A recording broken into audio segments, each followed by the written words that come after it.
I'm delighted to welcome you to the second of our 2009 Berkley Center lectures with Hans Joas. The topic, as you know, is Universal Human Rights, a New Genealogy. Those of you who were here last night already heard the beginnings of an extended argument from Dr. Joas that challenges us to get beyond the familiar oppositions between secular and religious approaches to the foundations of human rights, to think about the evolution of those rights in historical perspective as a reaction against an assimilation of historical experience. Yesterday, the focus was on the experience of violence and its impact in particular on the evolution of post-war international human rights. Today, the focus will shift a bit. The topic is punishment rights and the sacredness of the person, and we'll be looking at related issues of state power. I'm eager to hand the podium off to Hans. I'm not going to reiterate the full and generous introduction President DeGioia gave last night, but just a very quick overview. You can also draw on your program for more information. Dr. Joas divides his time between University of Erfurt, where he heads the Max Weber Center for Advanced Cultural and Social Studies, and the University of Chicago, where he's on the Committee on Social Thought. He has a distinguished series of publications, including one of my favorites, all-time favorites really, The Creativity of Action, which was published in English in 1996. And I think it's more than fair to say that he is one of our most creative thinkers at the intersection of questions of religion, society, values, and the topic of this week, human rights. So with that, please join me in welcoming again Hans Joas.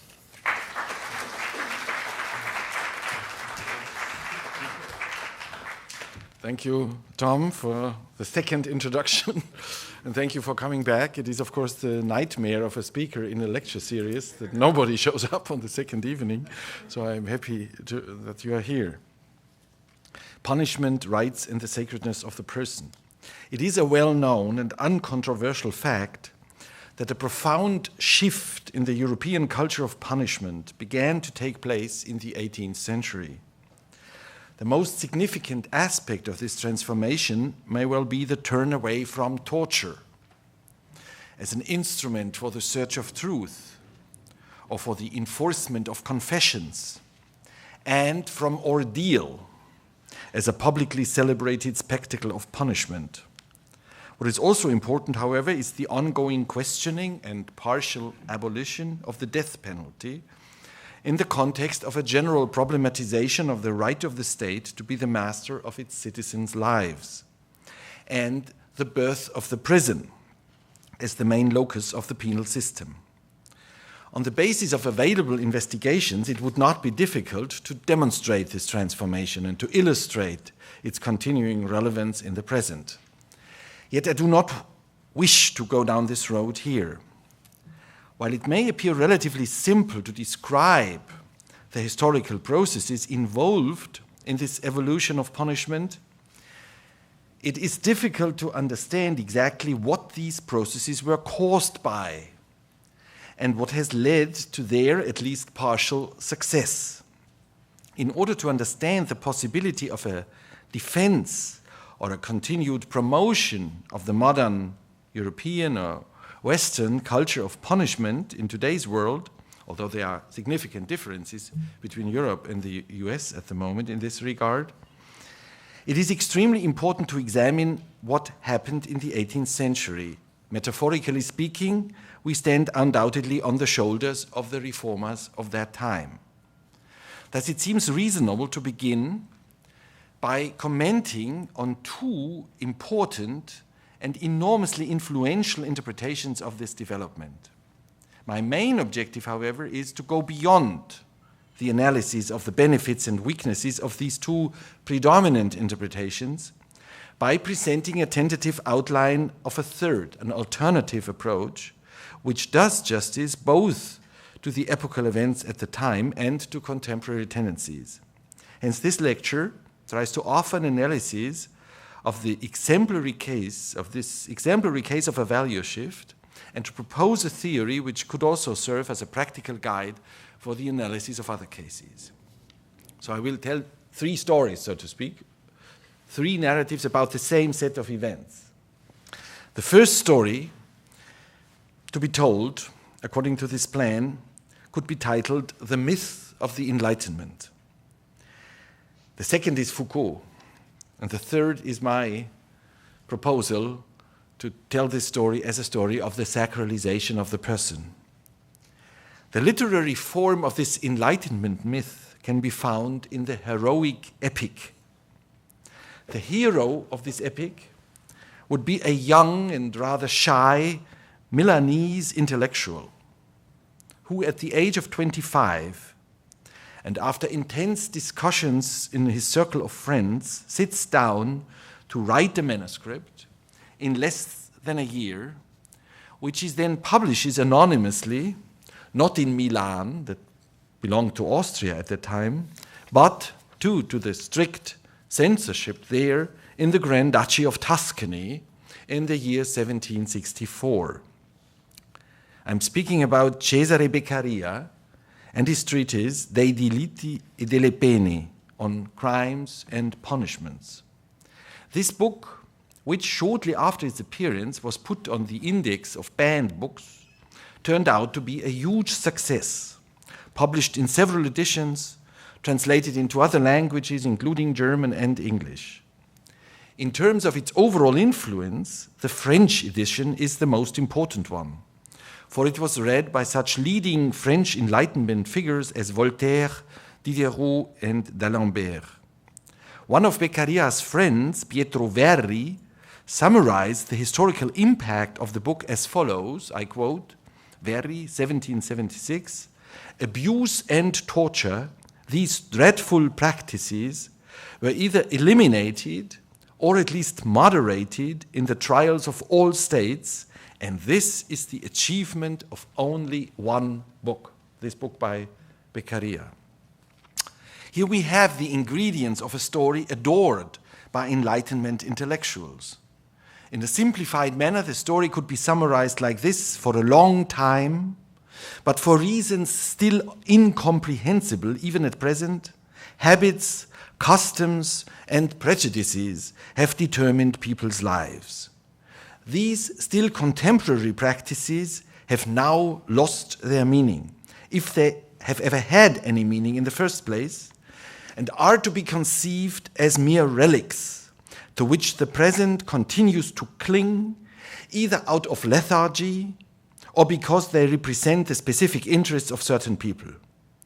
Beccaria calls the prevailing rules of the system of punishment the residue of the most barbarous centuries. I quote, "A few odd remnants of the laws of an ancient conquering race, codified 1200 years ago by a prince ruling at Constantinople, and since jumbled together with the customs of the Lombards in Milan, and bundled up in the rambling volumes of obscure academic interpreters.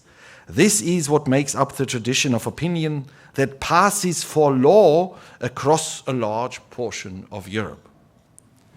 To counter these barbaric practices, we need to rely on one brave and solitary initiative, that philosopher who had the courage to scatter out among the multitudes from his humble despised study the first seeds of those beneficial truths that would be so long in bearing fruit. That philosopher deserves the gratitude of all humanity, says Beccaria in a later edition. With his insights, he seeks to address the hearts of the few wise men spread around the world. At the same time, however, he hopes that the great monarchs, the human benefactors who rule us, love the truths which are expounded by humble philosophers with an unfanatical zeal.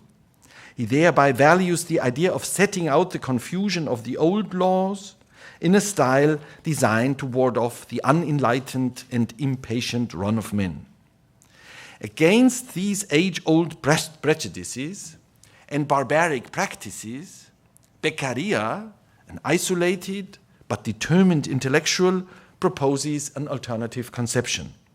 This conception is presented not as the newly created work of this particular thinker, but as a revival of the simplest fundamental principles whose validity, evident prior to all history, had been concealed by history. I quote again, "It is therefore only after they have experienced thousands of miscarriages in matters essential to life and liberty, and have grown weary of suffering the most extreme ills, that men set themselves to right the evils that beset them, and to grasp the most palpable truths, which, by virtue of their simplicity, escape the minds of the common run of men, who are not used to analyzing things, but instead passively take on a whole set of second-hand impressions of them, derived more from tradition than from inquiry.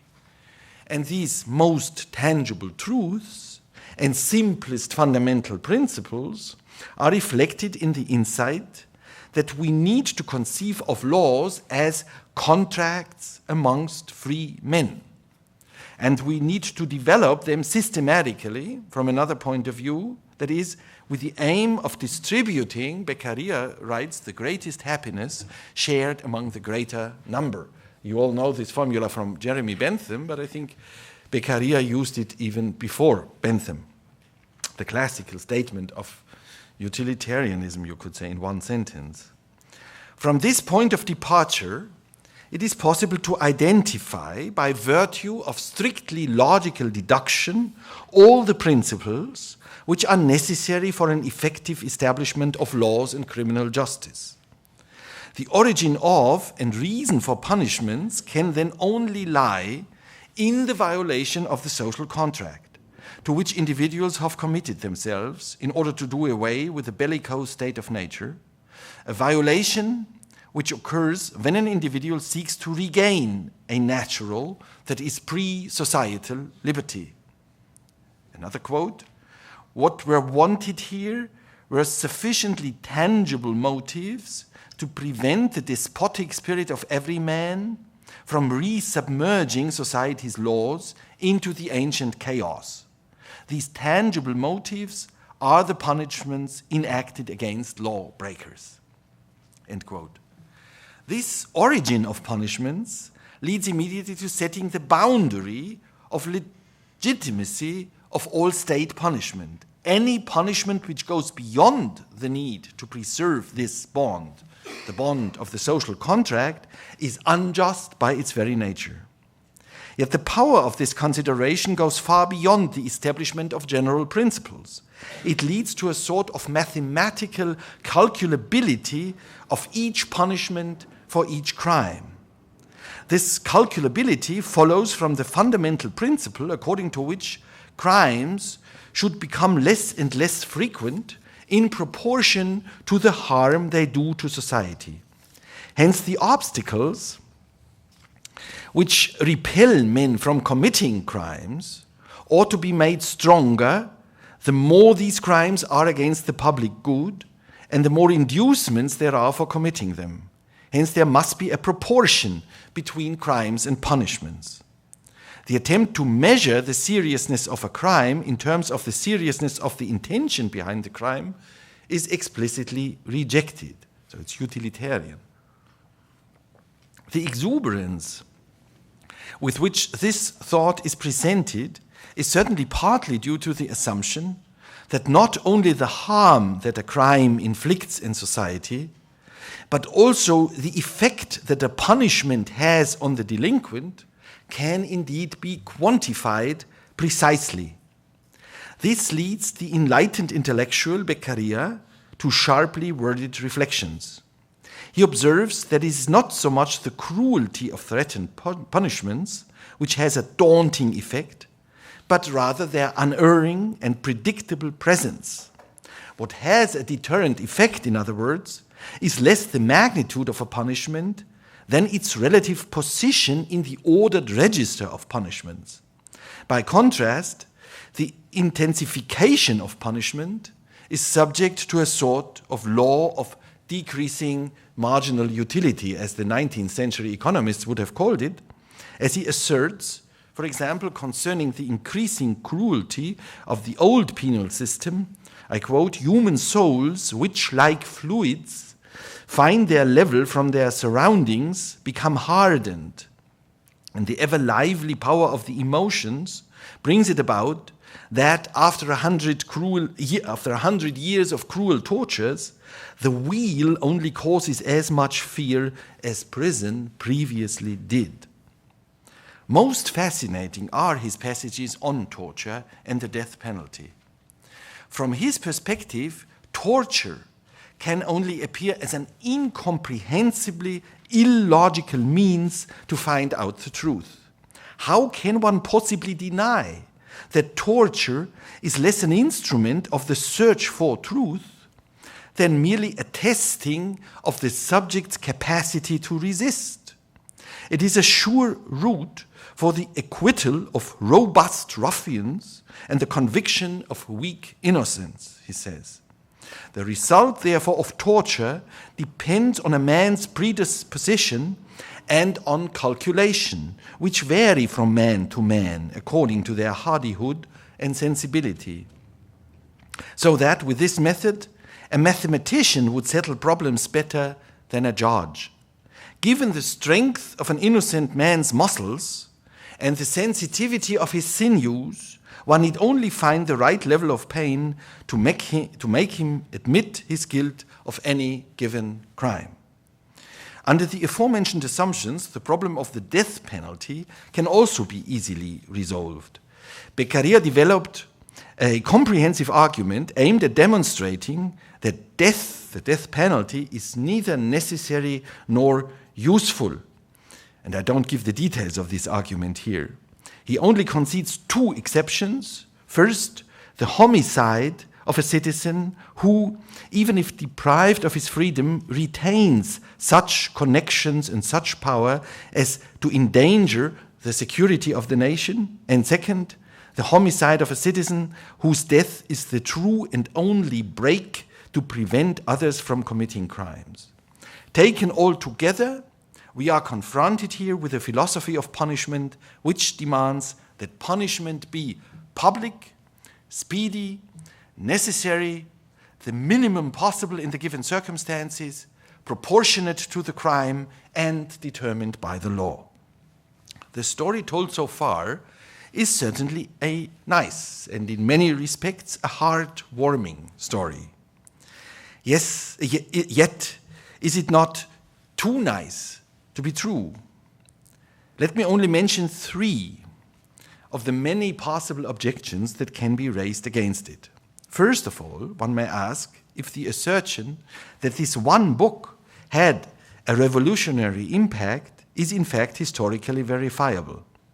Doubts about this can be based on the text of the book itself, for it refers to the abolition of torture in Sweden in the year 1734, and in Prussia by Frederick II immediately after his accession to the throne in 1740, that is, in each case, decades before Beccaria's book was first published in 1764. In France, the so-called Parlement, courts of appeal, not parliaments, had progressively restricted torture since the middle of the 18th century. And I recently had an email exchange with the Stanford historian Lynn Hunt, who has written a book, Inventing Human Rights, in which he describes this process very well. This is not to deny the important historical role of Beccaria's book, yet the sequence of events needs to be corrected. This correction illustrates that Beccaria's writing was certainly not an illuminating bolt from the blue, but rather the expression of a much more profound transformational process in European culture in the 18th century.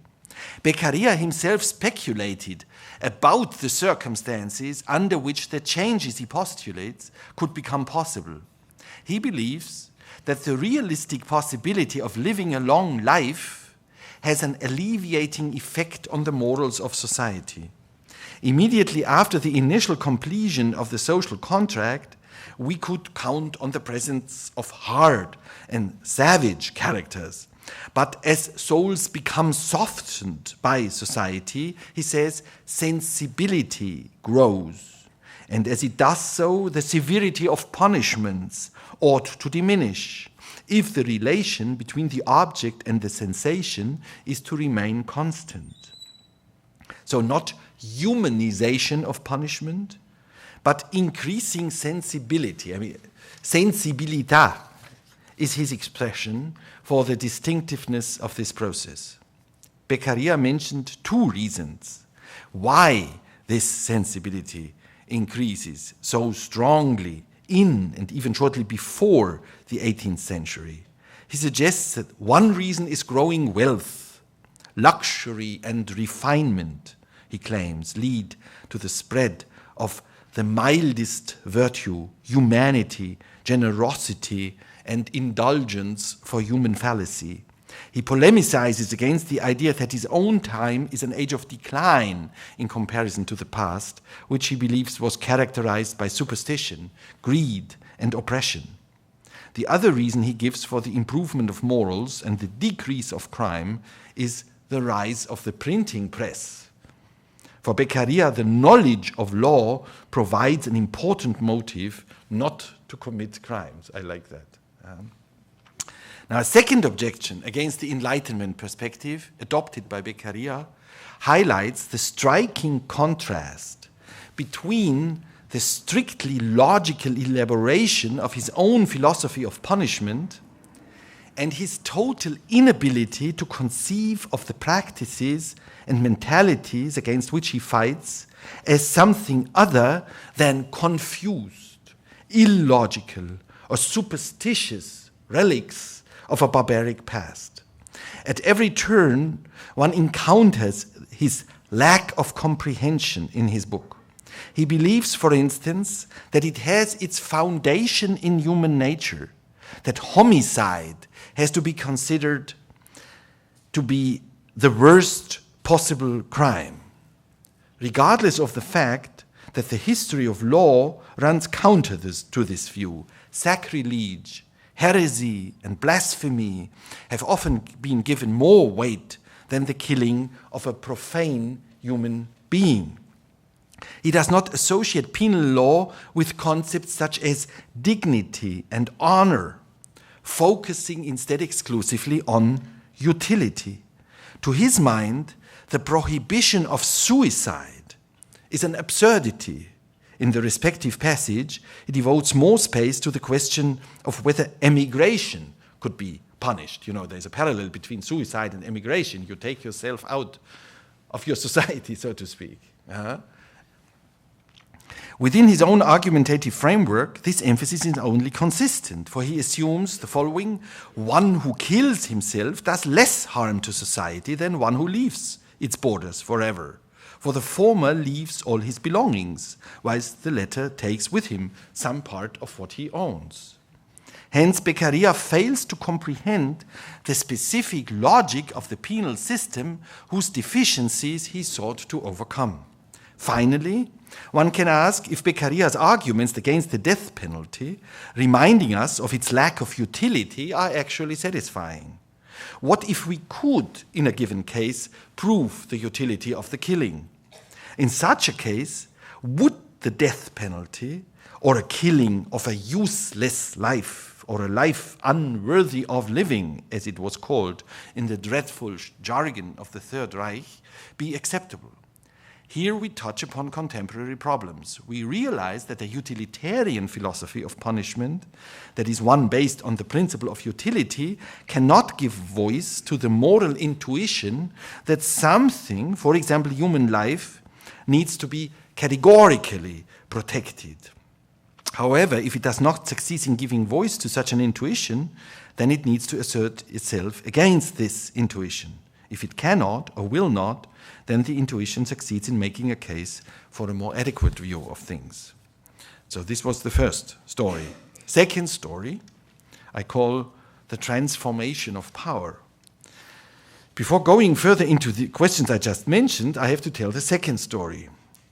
We can hardly imagine a more radical counterposition to the myth of the Enlightenment than the one found in the book which has influenced the debates on the nature of punishment over the last 30 years more than any other analysis, namely Michel Foucault's Discipline and Punish, The Birth of the Prison, first published in 1975.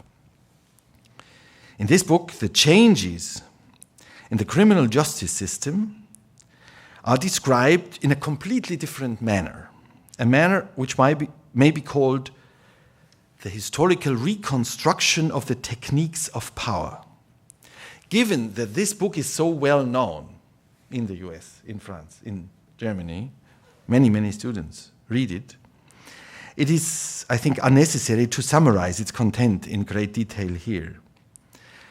I remind you, it begins with a disturbing, not to say disgusting, description of the brutal public torture and execution of Damien, who had attempted to murder the king in the year 1757 in Paris.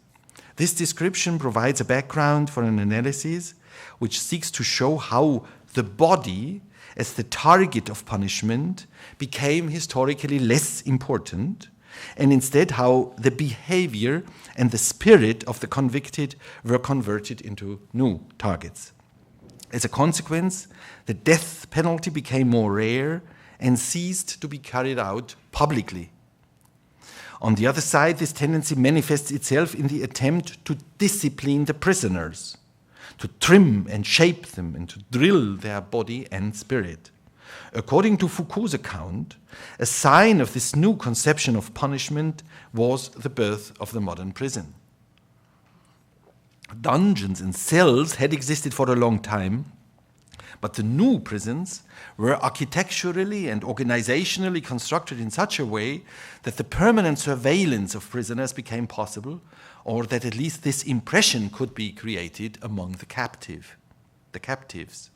Foucault has shown this in a literarily powerful form by considering the so-called panopticon, a plan, by the way, not a reality, dating from the late 18th century for a prison in which cells are arranged in a circular manner such that all of them can be overseen from the central place of the guardian as the epitome of the modern penal system.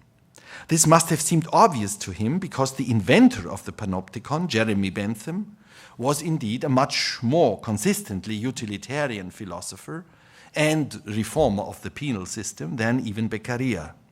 The new penal system, Foucault claims, is concerned less with the destruction of the body than with the augmentation of efficiency and the increase of control and power over body and spirit.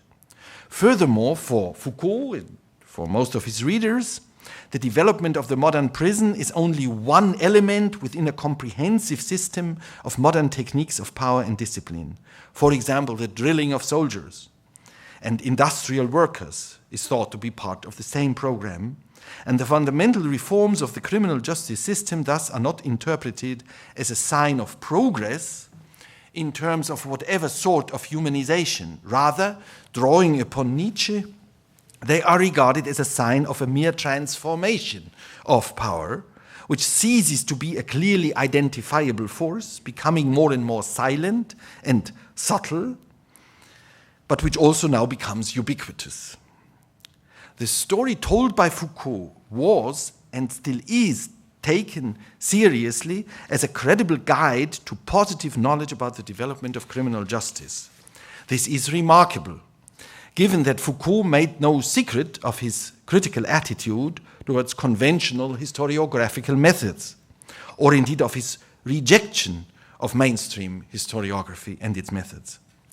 Taking Foucault's description at face value is somewhat dangerous if we consider the fact that the verdict of the specialized historiography in this area concerning the validity and verifiability of Foucault's account has turned out to be disastrously negative.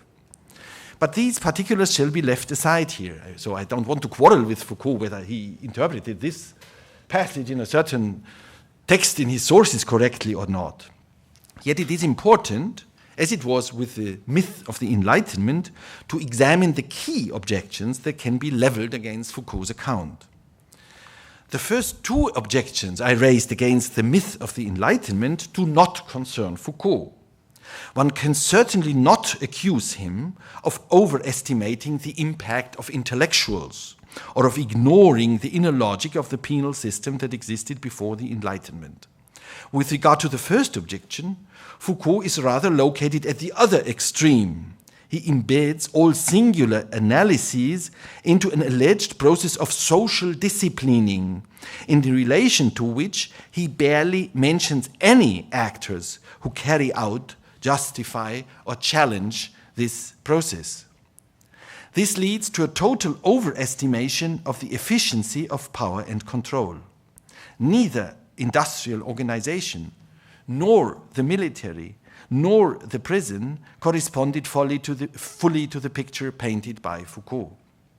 He succeeds, however, in reconstructing the inner logic of torture and ordeal in great detail.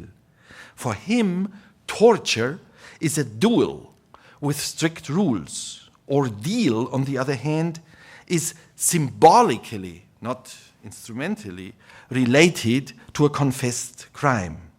In the epoch of absolutism, the dominant power manifests itself in a spectacular celebration of the ordeals in public punishment. I quote Foucault, "It is a ceremonial by which a momentarily injured sovereignty is reconstituted.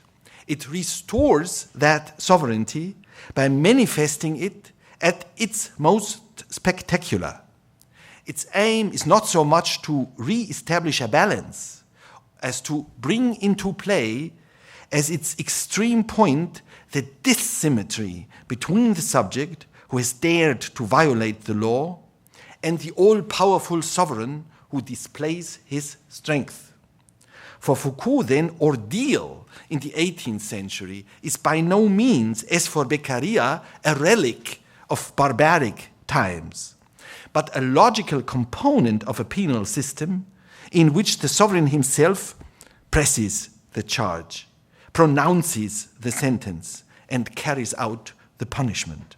That is, of a penal system in which there is to some extent a crimen majestatis in every delinquency. The new penal system which replaces this regime is also reconstructed by Foucault as something that is logical in itself. Differing from standard views of the Enlightenment, his account distinguishes the phase of reform from the swiftly following normalization of the prison sentence. He derives this rapid normalization from another process, and an ongoing one, which has already created conditions for the perfection of the control system. Now let me disregard all the methodological objections in the rich literature on Foucault and address only two main problems which are crucial in the context of this discussion. One can ask if his idea of an advancing process of disciplination is not only, as I have just alluded to, completely exaggerated, but altogether inappropriate for the identification of the key dimensions of the penal reforms carried out in the 18th and 19th centuries. Against Foucault's studies of the history of madness, some, among others Marcel Gauchet, a very prominent French intellectual, have proposed a radical change of perspective. According to Foucault, in medieval times, the lunatic was tolerated as a normal part of creation, and it was not until the age of reason that he was excluded from life and imprisoned in total institutions. This interpretation, however, is based on a serious fallacy, for the alleged toleration or tolerance of the lunatic rested upon a radical distanciation. The lunatic was regarded as a fundamentally different entity, as a creature occupying its own particular place in a richly differentiated cosmos, not as a human being in the full sense. According to this conception, the lunatic is precisely not a human being like you and me, but like a member of another species.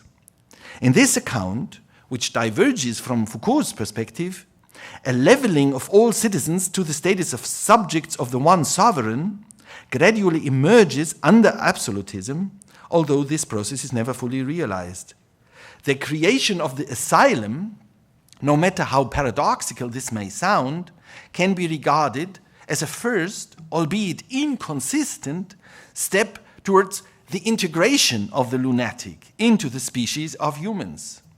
Thus, it is not the process of disciplination, but the process of inclusion which is crucial. Disciplination is only an insufficient attempt to make inclusion possible. This insight can now be transferred to the field of criminal justice. The proposals by reformers of punitive justice, inspired, for example, by utilitarianism or the Enlightenment in general, are specific, if in many respects one-sided, expressions of this process of inclusion, rather than of the processes of disciplination. Beccaria considers the criminal to be a human being both before and after the crime. Thus, far from conceiving of the individual as a naturally different being, he reminds us that there is no way we can simply set aside our compassion for the criminal faced with his punishment. The second objection results from a point upon which Foucault is right to insist against the myth of the Enlightenment. He writes that the hopes of the Enlighteners for a re-education, or as it was later also called a therapy of the delinquents, never were truly realized, at least not in the scope previously imagined. The reformed penal system did not have the unambiguous effect that it was expected to have. Therefore, the discourse on punishment exhibits shifting conjunctures. The failure of attempts of re-education can lead to its intensification or to resignation, and as a consequence thereof, to a renewed emphasis on repression. In fact, for example, the treatability of determinate categories of sex offenders has been overestimated in the recent past, so that the reaction in favor of repression by a scandalized public is hardly surprising. In this case, we have to face up to the tragic trade-offs that are necessary, that is, to an irresolvable tension between repression and prevention, and to the implementation of different forms of compromise between the two. Both objectives can bring each other into discredit. One even can interpret Foucault's book itself as an expression of this dilemma. The French sociologist Jacques Donzelot once wrote, I quote, "In the moment in which repression considered itself to be harmful, and in which prevention did not seem to be anything but an advanced form of repression, Foucault said that the king was naked, that the reformism of the modern philosophy of criminal law was only the deceptive mask of a new art of social control, and that it, with its alleged aspiration towards prevention rather than repression, actually had the impact of expanding the surveillance of everybody and everything." But Foucault himself by no means indicated a way out of this dilemma. In a sense, he simply took a flight forward, embracing an unclear form of radicalization. The perspective of the humanization of the penal system as something to be realized one day is annulled. Instead, what is questioned here in an aporetic fashion is the right of the state or of society to impose a penalty. This brings me now to the third story. These questions and objections directed towards Foucault and towards the Enlightenment thinkers' conception of themselves allow for an interpretation that goes beyond both narratives. So let us suppose that it is inclusion rather than disciplination which provides the key to understanding the social changes which occurred in the 18th century. Inclusion in this context refers to an integration into the category of human being. That is, integration also of those, like criminals, or, to remind you of something I was talking about yesterday, slaves, who had not previously been included within the applicable limits of this concept. In addition, let us suggest that, contrary to the idea of the Enlightenment, it is not at all natural to conceive of assassination as the worst possible crime. Rather, what was considered the worst possible crime in the history of the penal system has always been an act directed against that which constitutes the sacred core of a community. If we make these presuppositions, then it seems reasonable to deduce the changes in the penal system from changes in the understanding of the sacred. It is for this reason that my alternative interpretation that I'm going to propose here is subsumed under the title The Sacralization of the Person. From this perspective, the reforms of penal law and penal practice, just like the creation of human rights in the late 18th century, are an expression of a profound cultural shift through which the human person itself is converted into a sacred object. The great French sociologist Emile Durkheim was the first person to have this idea. During the turmoil of the Dreyfus scandal, he wrote in 1898, I quote Durkheim, "This human person, the definition of which is like the touchstone which distinguishes good from evil, is considered sacred in the ritual sense of the word. It partakes of the transcendent majesty that churches of all time lend to their gods. It is conceived of as being invested with that mysterious property which creates a void about sacred things, which removes them from vulgar contacts and withdraws them from common circulation. And the respect which is given it comes precisely from this source. Whoever makes an attempt on a man's life, on a man's liberty, on a man's honor, inspires in us a feeling of horror analogous in every way to that which the believer experiences when he sees his idol profaned." This is a very strong statement, I think, from an article Durkheim published in 1898. Durkheim mentioned this idea in many of his writings and applied it to many different objects of study. For example, also to the ethos of scientific discussion, in which every argument, regardless of a person's status, has to count, as well as to an understanding of sensibilities developed towards those forms of sexual rapprochement not approved by the subject. There are interesting texts by Durkheim. I think normally one wouldn't expect that from him on sexual education. As a consequence, Durkheim revised his early conceptions of the development of penal law, which suggested that it was going through an unstoppable process of de-sacralization. Now, in the later phase, that was his earlier prediction, so to speak, ongoing process of the de-sacralization of the law, he analyzes processes of de-sacralization, but also of re-sacralization, of juridification in the sense of a demoralization of diffuse solidarity-based relations, and also even the demand for a re-sacralization of civil law. Other commentators and other sociologists, I should say, have tried to consider a variety of phenomena in a similar light.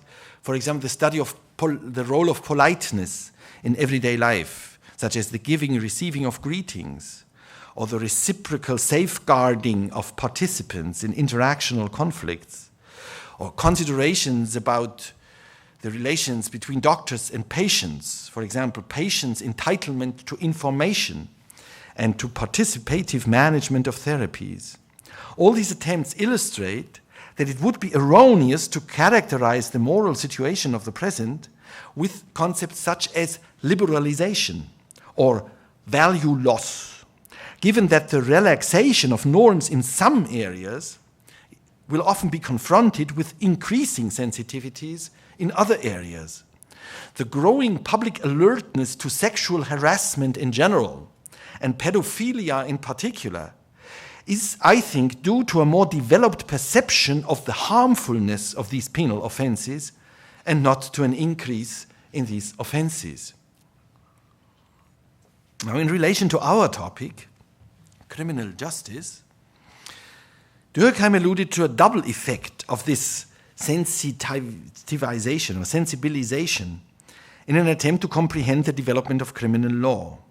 The same process which teaches us to deprecate cruel forms of punishment because we see the human being in the criminal, whom we therefore respect, makes us more sensible to the cruelty of his crimes.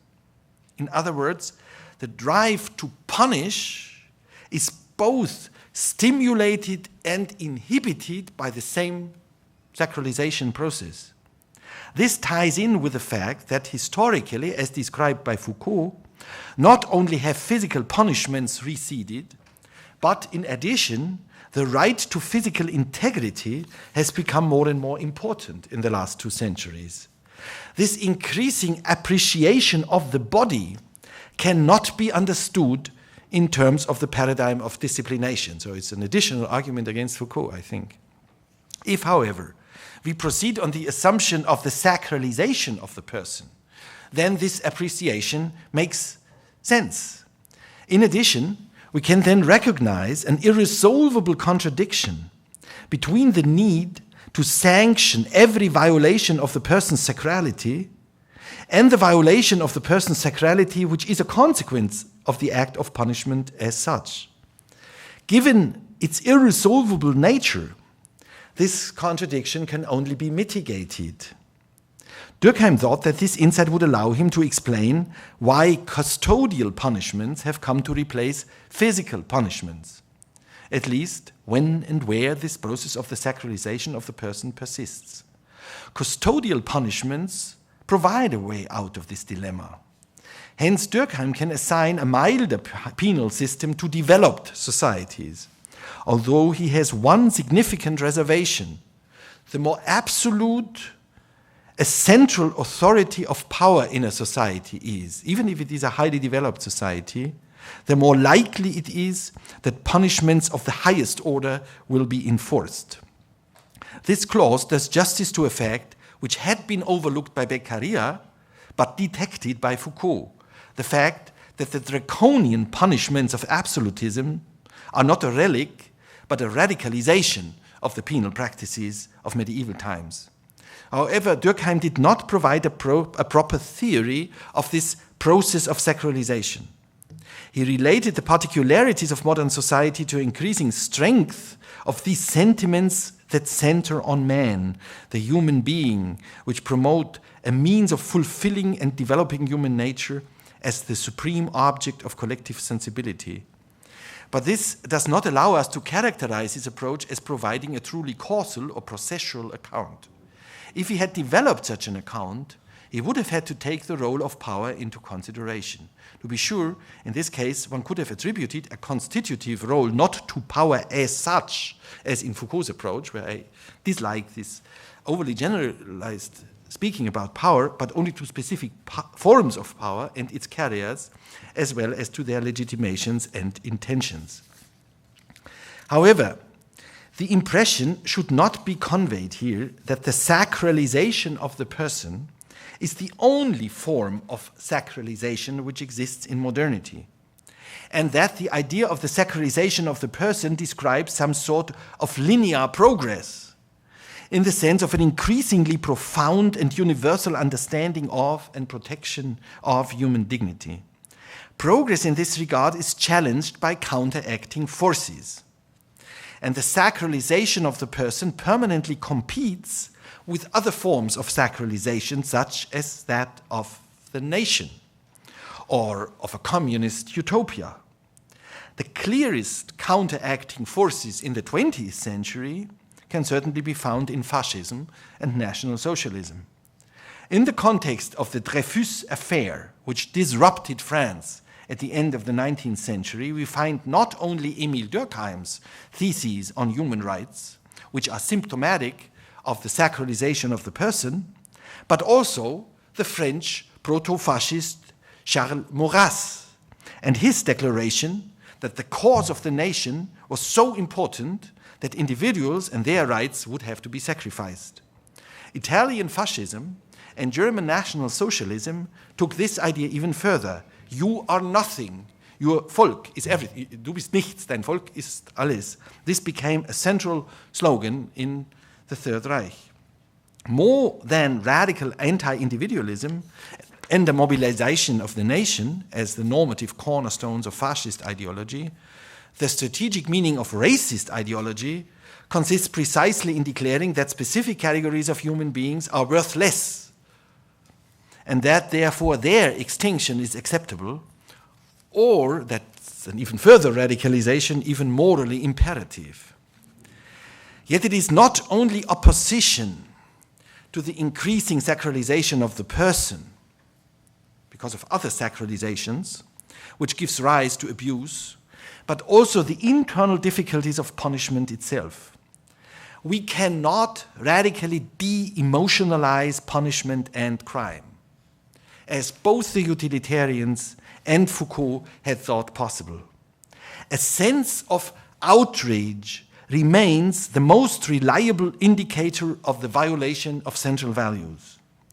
If crime, in terms of penal law, constitutes such a violation, then passionate defense of such values is inevitable.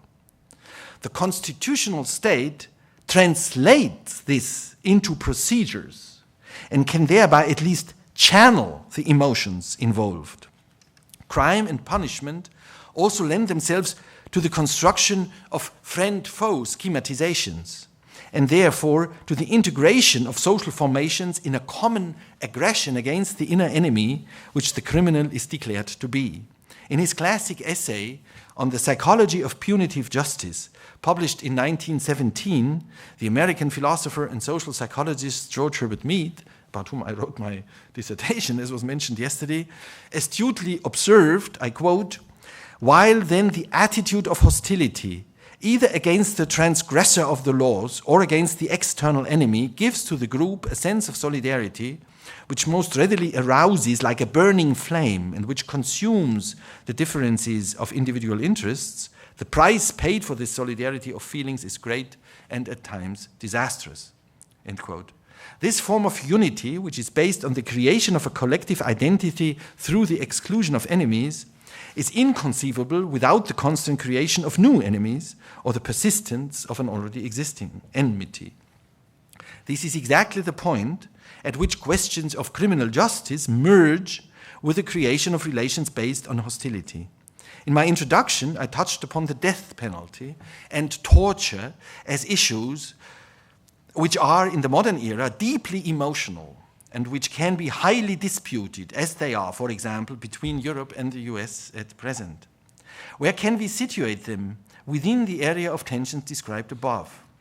We cannot derive them in all cases from the contradictory nature of the sacralization of the person. The attempts made by the lawyers of the Bush government to bypass the prohibition of torture against terrorists or against suspects of terrorism, or to justify this circumvention, are certainly not a case of tragic trade-offs between the sacrality of the person of the offender and that of the victim. Such trade-offs may have played a crucial role in other cases. In Germany, the famous case of a policeman in Frankfurt am Main who threatened a kidnapper with torture, thinking that this would allow him to save the life of a child kidnapped victim.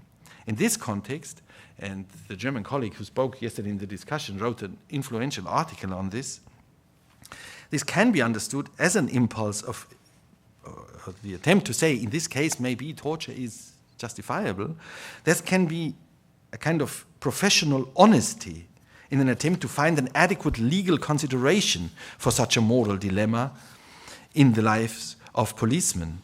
What appears in a very different light, however, are reports concerning suspects of terrorism who are considered as enemies of the state and who are therefore deprived of both constitutional procedures and the protection of international agreements on the treatment of prisoners of war. In this case, I think an emotionalized situation based on a collective feeling of threat created by terrorism is abused for the arbitrary empowerment of executive authority by relaxing or abrogating legal protections and by creating legal black holes. Indeed, these developments can be interpreted as counter-tendencies to the sacralization of the person, rather than as a sign of its contradictory nature. in order to see, okay, I'm running out of time. I skip over something on the death penalty here. But I would like, give me another 3 minutes. Thus, not even in the core areas of the West can we observe a secure consolidation of the sacralization of the person. Even less so can we rely upon a supposedly autonomous universalization of this culture of punishment. In the outlook of Islamic fundamentalism, the carrying out of cruel punishments is regarded as an identity-giving characteristic, not simply because of a literal interpretation of religious legal documents, but also because of indignation directed against the West or against modernist forces. That is, such punishments become a symbol of resistance against an alleged secularist decadence, which seems to spread from the West.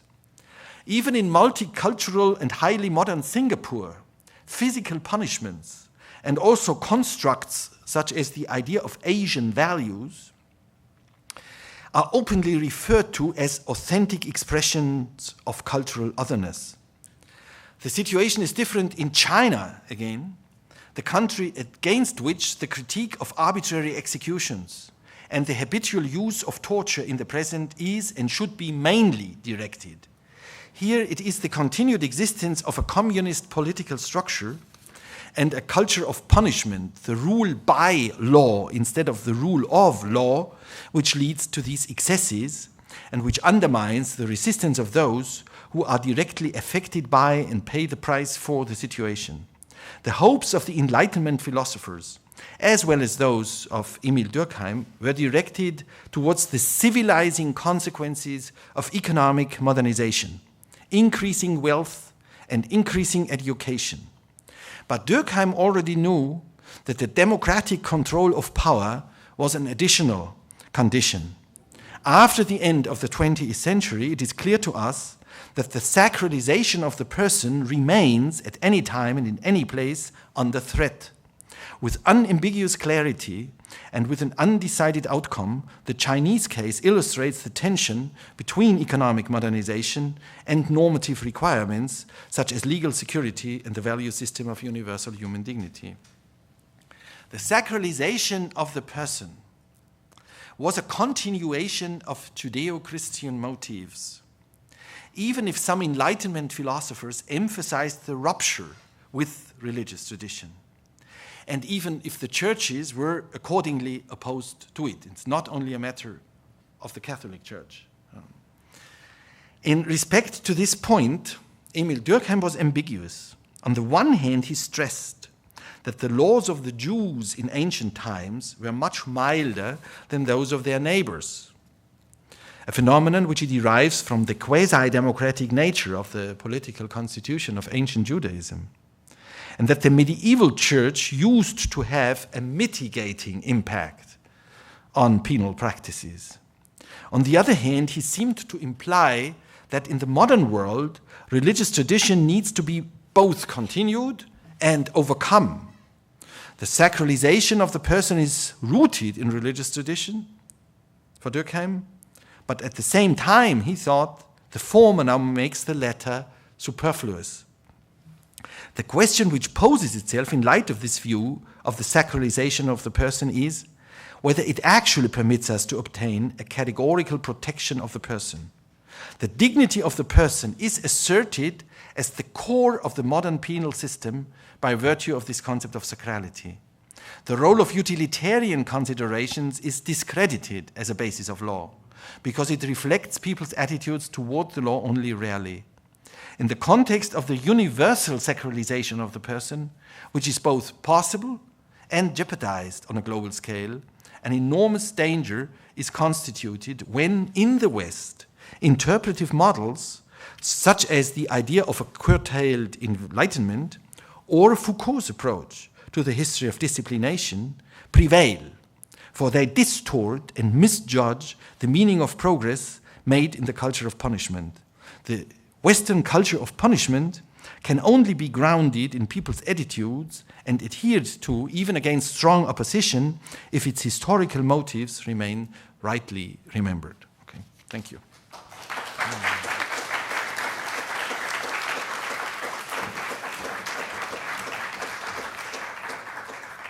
Thank you very much. As with yesterday, we have a lot of content to discuss, maybe continue some of the themes that were brought up last night. We have a mic here in the middle. I'd ask you to approach the mic if you have a question. Briefly introduce yourself, and we'll see how much we can get through over the next 20, 25 minutes.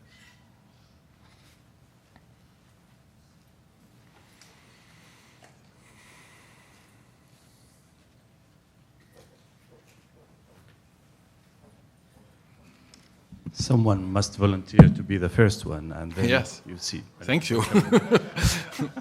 So I'm suicidal in this sense. I have a couple of questions. The first one is a Schmittian question. You continue the whole conversation speaking about sacralization of human beings.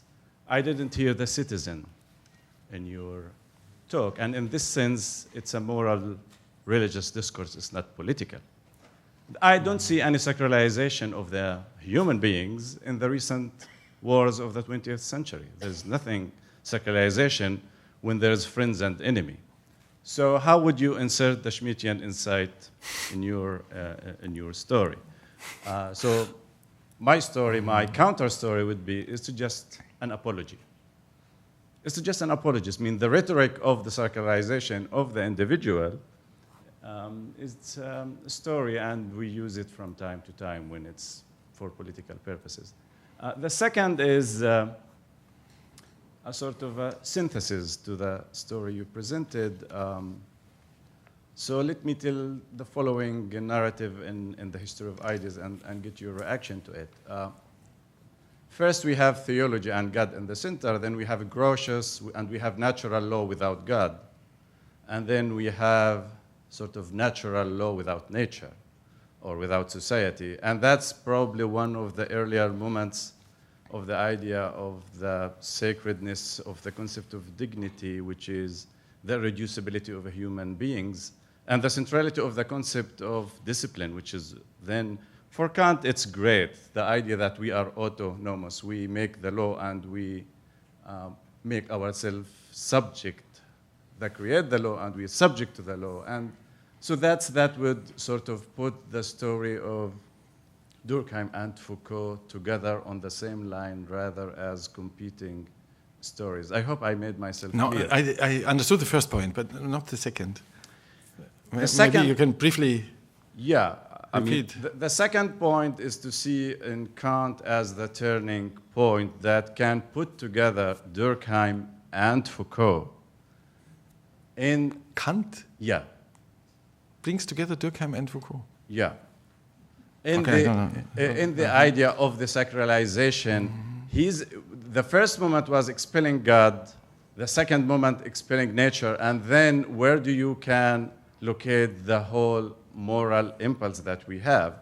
All you have is the dignity of human beings, which are not subject to any circulation in economy. Everything have its, but only human dignity doesn't have anything that you can exchange. It's the moment of resistance in modern moral thinking that you have certain value that it's ultimate value.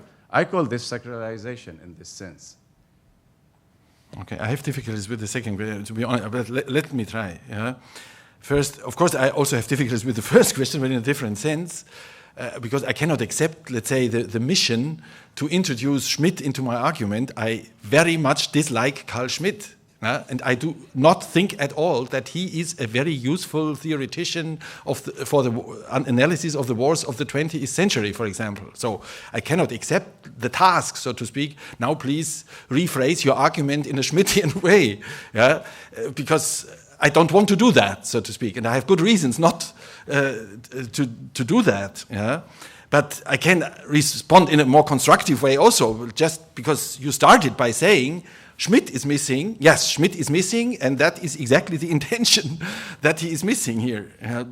Not because I'm not interested in war or enmity or anything like that. I don't know. I mean, I wrote 2 books about war, but I try to make it very clear that Schmitt is certainly not the one, for example, who made good analysis of the wars of the 20th century. I am surprised how many people, for example, think that he's empirically correct when he predicts that wars are more cruel when one of the party to that war has universalistic goals.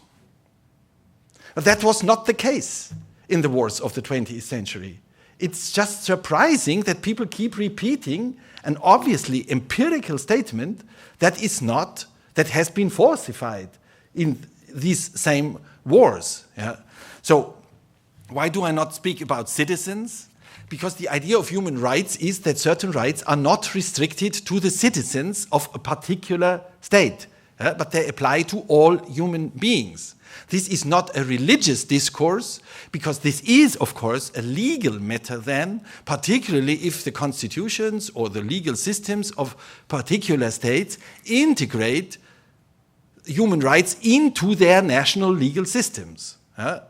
So you could say historically maybe, for the codification of human rights, the codification of citizens' rights was an important point of departure, but at the latest, after the 1948 declaration, these things have changed.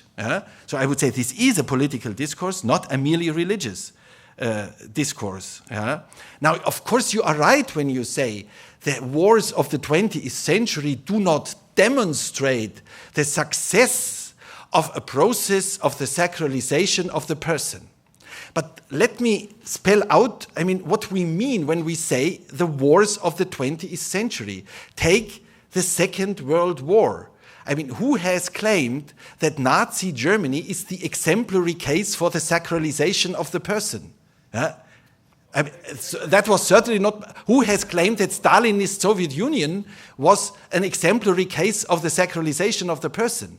So the only thing that you could take as an example, so to speak, is let's say the behavior of Western powers who may have accepted human rights, if they have, before, and whether there is any relationship between their behavior in the war and their attitude to human rights. That could be the interesting empirical case. The others one could exclude at the outset. Yes, okay, but there are clear differences here. I would say from the German perspective, for example.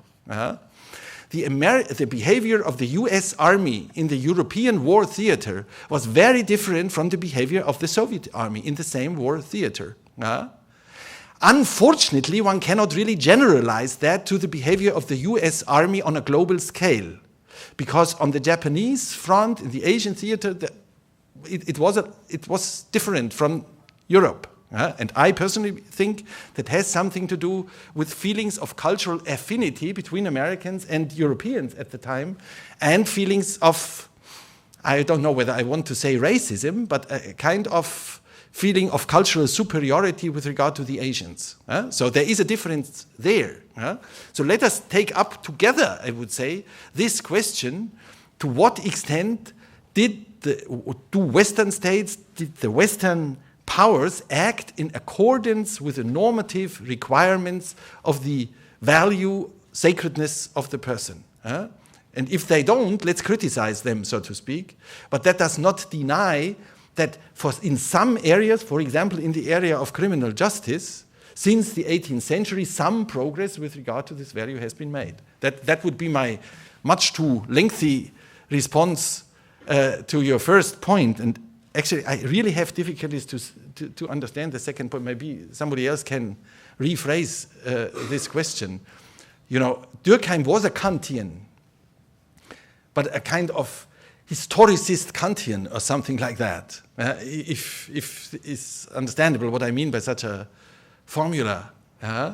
So he praised Kant for being one who had already, there's only one passage, I think, where he really speaks of the sacredness in these contexts, but in principle had this idea of the sacredness of the person.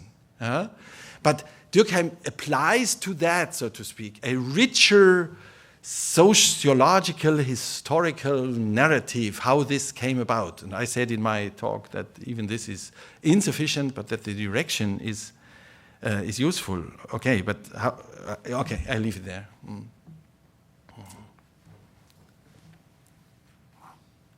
Hello.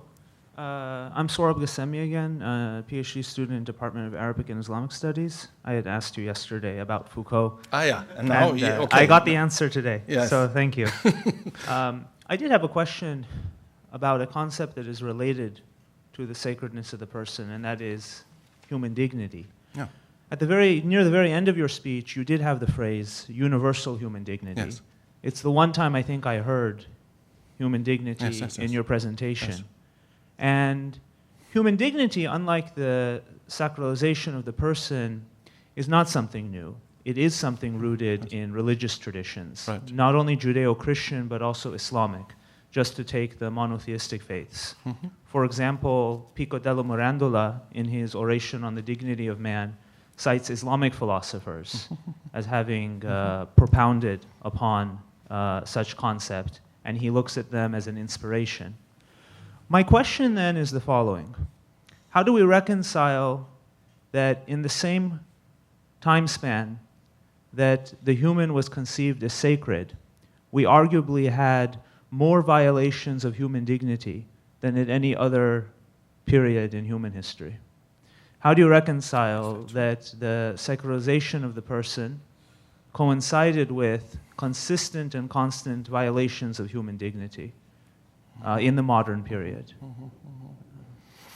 Okay, so I have to respond, I think, in two steps. First thing is, of course, I'm fully aware of the notion of human dignity. As I said, I think in yesterday's discussion, this is how the German constitution begins, and so on. Yeah? I use this notion, sacredness of the person, which is a somewhat artificial term maybe, because it characterizes the specific analytical approach I'm pursuing, namely that there are dynamic processes of sacralization. You know, that is so important for me, that a person who says, I believe in human dignity, has experienced something that this person articulates with this term.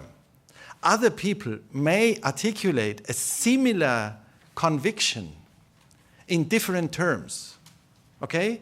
And I need a language that allows for the diverse religious and secular articulations of the same basic value experience and value commitment.